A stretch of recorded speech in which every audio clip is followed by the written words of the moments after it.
Hi everyone, it's me Sammy. Welcome back to my channel. Welcome to my channel if you're new here. I hope you're all having an amazing day, whatever it is you're doing. In this video, I'm taking on an Indian fakeaway challenge. I'm gonna try and do an Indian feast for my family, cooked from scratch, and I'm gonna try and make it taste better than my local Indian takeaway restaurant, and also I'm attempting to do it for under £12. That's what's in this video, guys. So if you do enjoy it, don't forget to smash that thumbs up button. Also, if you haven't already, please consider subscribing down below. It would mean lots to me, and without further ado, let's dive into it. Now I'm going to run through all of the ingredients very shortly with you and tell you how much I actually spent, but my challenge was to do it for under £12. Now I'm planning to make some tandoori chicken breast bites. I'm going to be making some dal, some rice, some garlic naan breads, and also some poppadoms and some accompaniments as well. So we've got mango chutney, raita, and I'm making my own onion salad from scratch as well. I have managed to do it under £12, guys. We will run through that momentarily, but I wanted to see how much this would actually cost me if I was to order it from my local Indian takeaway restaurant. So I'm not going to name names or anything like that, but I did have a look on their menu and I saw all of the prices and everything for all of those items that I'm going to make. The total cost of it, if I was to order it from my local Indian takeaway restaurant, would be £45.20. Absolutely crazy. But even with paying over £45, I still wouldn't have had as much food as I made at home. And also, I'm not gonna lie, guys, I prefer the taste of mine. I know my way around authentic Indian cooking, and I've been to India 9 times in my life, and each time has been for at least a month, sometimes 2 or 3 months I've stayed there. So I know my way around Indian cuisine quite well. And yeah, guys, where I've just been cooking it in my home for like 10+ years. So yeah, I know how to be making my chapatis from scratch, and I know how to make a very good dal. But let's jump into it now, guys, and let's see the ingredients that I'm going to be cooking with and the total cost of this meal. Now these are all of the ingredients we're going to be using for our Indian fakeaway feast. Let's run through all of the ingredients we're going to be using and the overall cost of this meal. We've got 400 grams of diced chicken breast, some Greek style yogurt, some red lentils and some basmati rice, some vegetable oil for cooking, some tandoori masala, some chat masala, 1 brown onion and 1 red onion. We're going to be using half a cucumber, a few cloves of garlic, 1 lime, some pure tamarind, some ginger garlic paste, some chopped tomatoes, some mango chutney and raita, some fresh green chilies and some fresh coriander leaves. We've then got some ground coriander and curry leaves, chili powder, turmeric, cumin seeds and mustard seeds, as well as some salt, very, very important. And then we've also got some poppadoms and 2 garlic and coriander naan breads to serve. Now it took me some time to work out the total cost of this, even down to the exact gram usage of the spices, and it all comes to £11.58 for what we're going to be using in this meal, guys, which means we've absolutely smashed the challenge of doing an Indian fakeaway for under £12. Let's dive into the cooking, guys. Now it's currently lunchtime, so what I'm going to do is actually do some meal prep so that dinner runs more smoothly tonight. So we're actually going to be making our dal, and also we're going to be marinating our chicken in our tandoori mixture that we're going to create, and we're going to make sure that that's marinating in the fridge for a fair few hours before we cook it in the air fryer for dinner tonight. So let's dive in first and start marinating our chicken. Now this marinade is really easy, 3 ingredients, and oh my gosh, the flavour is very authentic and tastes like just how you'd get in a really good Indian takeaway restaurant, or how you'd get in India even. I know my tandoori chicken, and it's also great on the bone as well, so if you want to use chicken thighs, chicken wings, anything like that, or any chicken on the bone as well, this is perfect for that. I'm just using breast chicken today though. So we're going to add 2 tablespoons of Greek style yogurt, 2 tablespoons of ginger garlic paste, and 4.5 tablespoons of tandoori masala mix. Now we just got to give this all a really good mix together. Just look at the colour on that chicken, it's absolutely glorious. And what I'm just going to do now is just wrap this in cling film and pop it in the fridge, and then we're going to cook it later fresh with dinner. Now I'd also like to make my dal now, so that my evening after the school run is going to be a lot easier. So the first step for making my dal, I use the same recipe every single time, it's absolutely delicious. I'm going to take 1/4 of this pure tamarind slab, and I'm going to pop it into a bowl now with some boiling water, and we're just just going to let that soak in the boiling water now, and it's going to sort of disintegrate and stuff, and we're just going to set that aside for 20 minutes now until we're ready to use it shortly. Now it's time for us to make the base of our dal. So I've got a big large saucepan here, and what we're going to do is add 1.5 cups of our red split lentils and 4 cups of water. I use cups in this just because it's how I've always learned how to make dal from when I was in India,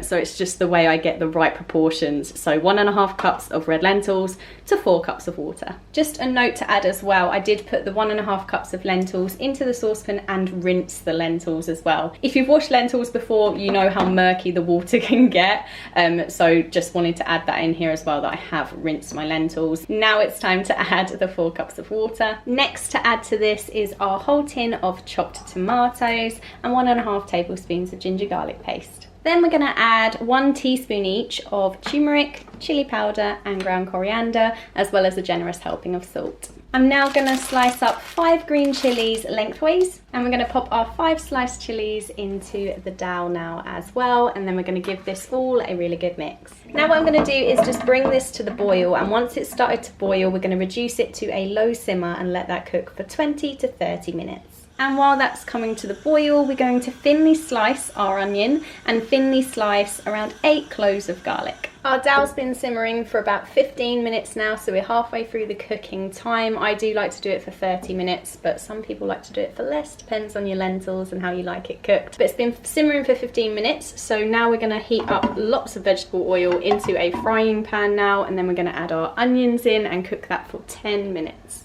And while that's all doing its thing, I'm coming back to the tamarind now, and what I'm going to do, using my hand, we're just going to mash this up and sort of turn this into a pulp. We're going to be sieving this into our dal mixture shortly, so we just want to make sure we're getting all of that flavour mixed into this water so that the water has maximum flavour. Now we're simply just going to add our tamarind to here now and sieve that in, and we're just going to make sure we get as much flavour into this as possible. Then we're going to give that all a good mix, and then we're going to cook this for a further 5 minutes.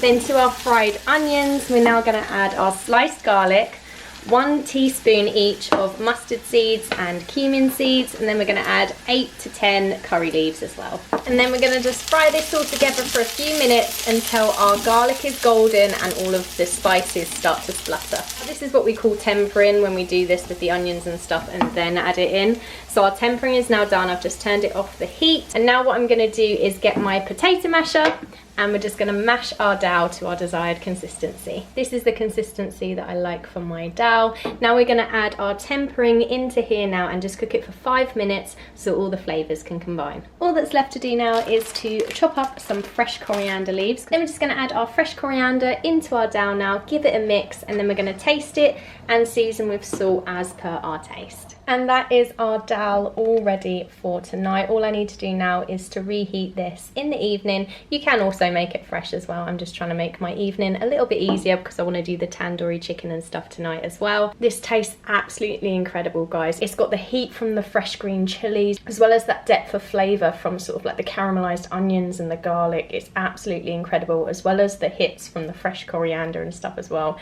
Absolutely delicious. Absolutely love dal so much. I'm going to pop the lid on now and just let that set aside until we're ready to carry on tonight. I'm back after the school run now, and it's time to finish off our Indian feast. First up, I'm going to be cooking 300 grams of basmati rice in my rice cooker. Just going to put our rice cooker on. It's going to cook it perfectly, and then it's going to keep it warm until we're ready to serve as well. Now I'm quickly going to make some accompaniments to go with our poppadoms. And obviously we've got our mango chutney and our raita already, but I'm going to make an onion salad. So what we're going to need for that is half a cucumber, half a red onion, half a lime, and a pinch of chaat masala and salt. First thing I need to do is finely dice half a cucumber and half a red onion and pop that into a bowl. Then to our cucumber and our onion, we're going to add the juice of half a lime, along with a pinch of salt and a pinch of chaat masala. Then we'll give that all a good mix together. That is so fresh, but it's got the flavour in there as well. It's so tasty and the perfect accompaniment for tandoori chicken as well as poppadoms and this dal and rice. It just goes amazingly well with any kind of Indian dinner that you want sort of a fresh, crisp crisp bite with. I'm going to be cooking our naan breads in the oven. To prepare them though, I've just popped them both onto an oven tray, and I'm just going to spread on a little bit of butter onto both of them. So that's our naan breads ready to heat in the oven momentarily, but first we're going to cook our chicken. We're going to be cooking our tandoori chicken in our air fryer, so I've set it to 180 degrees and we're going to cook for 12 minutes our chicken, and I'm just going to let that preheat now. And while the air fryer's preheating, I'm just preheating our oven to gas mark 6 as well. I've put the chicken on a single layer in the air fryer basket. I'm just going to spray with some olive oil lightly over the top. And then we're going to pop that into our air fryer on 180 for the 12 minutes, checking it at 10 minutes, and then putting it up to 200 degrees for the last minute so that we can get a nice charred edge. Then halfway through the chicken's cooking time, we're going to pop our naan breads into the oven for a few minutes, and we're also going to heat up our dal that we made earlier. Our rice is now cooked, our dal is warming through, we've got the naans in the oven, and we've got the chicken almost cooked. It's time to serve up, guys. And that is our Indian fakeaway feast complete. We've got loads of rice at the back, we've got our raita and our mango chutney for our poppadoms. We've then got our buttery garlic and coriander naans. We've got our beautiful tandoori chicken, which I've just cut into to show you. You can see the gorgeous colour on this chicken, and it is so juicy and moist. It's the perfect way to cook our tandoori chicken. We've also got this gorgeous char on it as well, where we increase the temperature at the end. Then we've got our onion and cucumber salad. We've got our dal. This is the ultimate feast, and all for under £12. And there is also loads of dal left over, so I can even do another meal later in the week. But yeah, we're gonna go and enjoy this now, guys, and that is our Indian fakeaway challenge completed. That is it, guys. I personally think I smashed that challenge. Absolutely blew it out of the water, personally, in my opinion. Now the side dishes and stuff like that, so we've got our poppadoms, our naan breads, our rice. Very similar kind of quality that you would get in the Indian takeaway as well. Very basic. Same with the mango chutney and the raita. Nothing to write home about there, just because I got it out of the jar. I prefer my onion salad 100% to what you would get in an Indian takeaway. And also I find that it's really hard to get really good, authentic flavoured tandoori chicken in the UK. I mean, what you get in the Indian restaurants are nice and everything, but it doesn't taste like how you would get it in India. And because I've become so accustomed to that, I love making my own, so I definitely prefer my tandoori chicken any day of the week, and my dal 100 times better than my local Indian restaurant as well. It's got so many levels of flavour to it, and I just absolutely love it. Obviously I've been making dal a very similar way for the last 10 years. I've mastered my dal now. Like, I have my own signature dish, but I've absolutely mastered it now to our taste. So hands down, that's always going to be a winner for me. And considering I spent less than £12 on all the ingredients for this meal, I definitely got bigger portion sizes of the rice, the dal and the tandoori chicken compared to what I would have got at a takeaway. But yeah, guys, that is it for this video. Let me know what you thought of my Indian fakeaway challenge down below in the comments. I'd love to know what your thoughts are. Also, if you have any more sort of cuisines, any other kind of takeaways that you'd like me to recreate as a fakeaway for a fraction of the cost, let me know, guys. Thank you so much for watching. Thank you for all the love and support on my channel at the moment. It means the absolute world to me, and hopefully I'll see you very, very soon for another video. Take care. Bye.